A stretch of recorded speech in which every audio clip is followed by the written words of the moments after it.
I'm really proud of him because he's actually coming to close on the show in September. And he debuted with me in 2010. I've just been seeing him grow on stage. It's been a great treat for me. I know you guys are going to enjoy him. Start clapping right now for my man, Tim Wolcott in the building.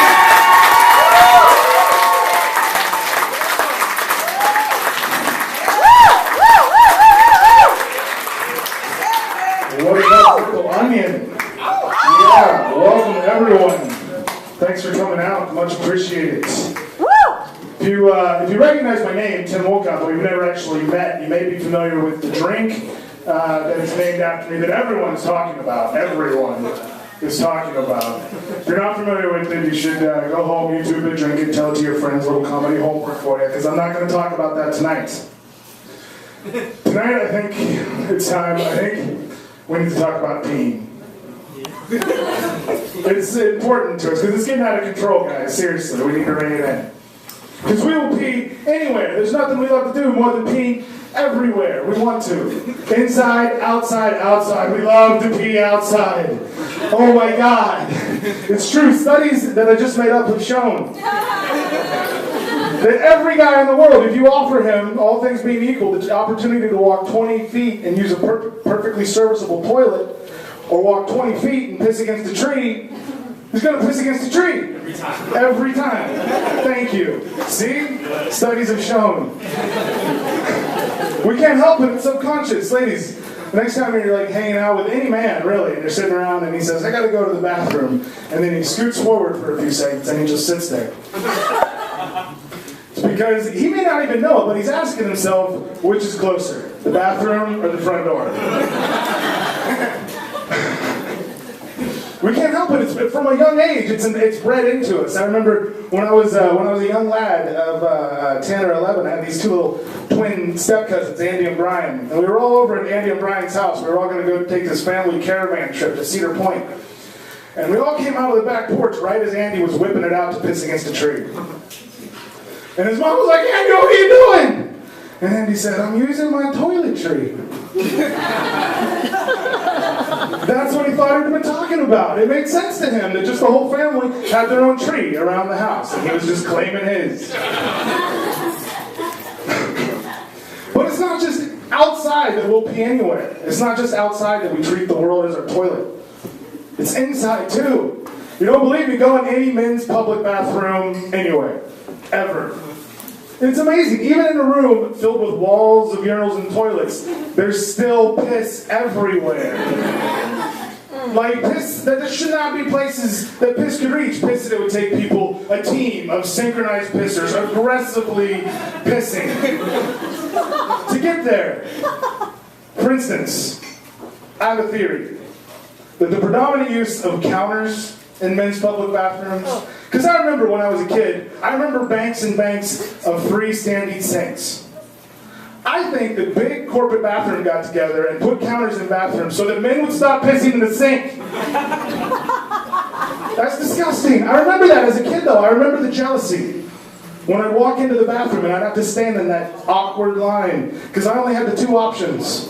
I couldn't use that third option. I only had the midget urinal, which was usually taken by an adult trying to pretend to be a giant while he peed or something. I didn't know. 1, 5, 4, pee, look how strong I make the pee! That's how I imagine that worked. Or I could use the stall, which in a men's public bathroom is no place for a child. That is a dark and dirty place for children. Those places should come with a rating system, seriously. We could use the same one they do for the movies. They would just mean different things. Like G would be, I guess, if you can't hold it until you get home or back to work. Like PG would be, you're probably going to get diarrhea.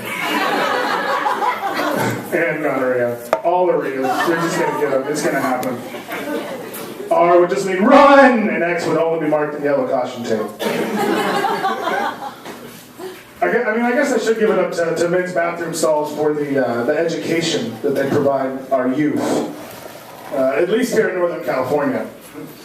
Because I don't know if you guys have realized, white people, that every bathroom stall from Wairika to Los Baños has the letters XIV carved in the wall.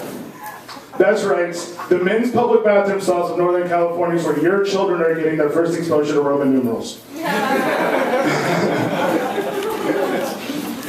For those of you that don't know, the letters XIV or the Roman numeral 14 is the gang tag of the gang, the Norteños, which I assume is the rival of the South Teños. Probably. And just in case there are any gang members in the room, I don't actually know gang territories, guys. If I had to guess, it's probably more like Lodi to Eugene, but I don't need any turf wars starting tonight. Safety first. Always. Always safety first, then teamwork, followed by communication.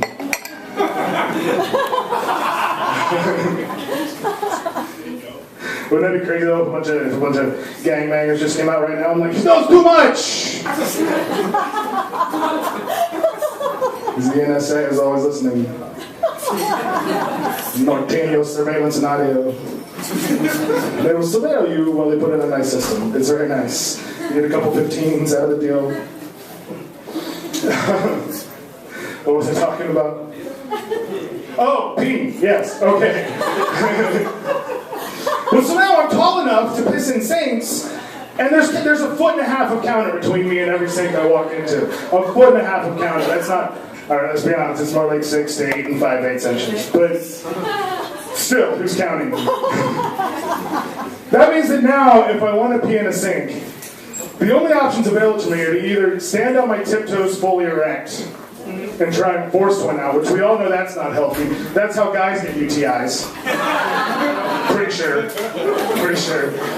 That and peanut butter jar sex. But, whatever.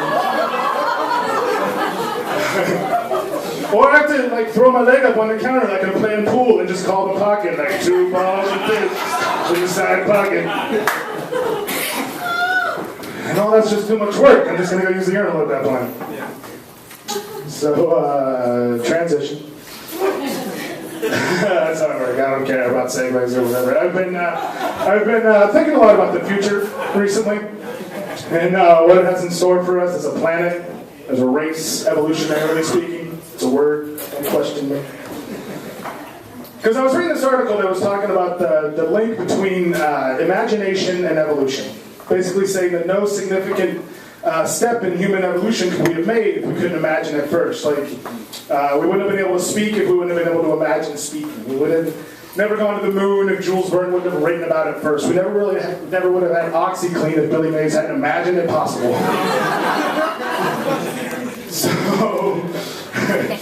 So I'd like to take a few minutes now just to imagine a few things, just in case they come true, and then eventually I get the credit. That's what it's about. It's about the credit. You know when we landed on the moon, Jules Verne was just in his grave, like, seriously, that was my idea.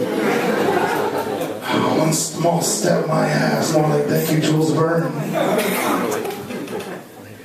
So, like, I imagine that one day in the future, the moon will be owned by 7-Eleven. Owned and operated, and they will have the best slushies in the universe. And they'll never run out of Zags. Like, I imagine that one day in the future, cheetahs will develop the power of speech. And they will be huge douchebags. Fucking cheetahs. Like, I imagine that one day in the future, we will find the lost city of Atlantis. But we're going to lose New Orleans. Sorry, guys. It's just the way that joke has to work. Sorry. But what sucks about the future is that we already know. We already know aesthetically what that's going to look like. We already have all that information. Because once we finally do get there, to the point of, like, intergalactic travel, all the engineers and tailors and designers, the only frame of reference they're going to have is our amazing cinematic sci-fi history. Which means one thing, guys. Skin-tight bodysuits.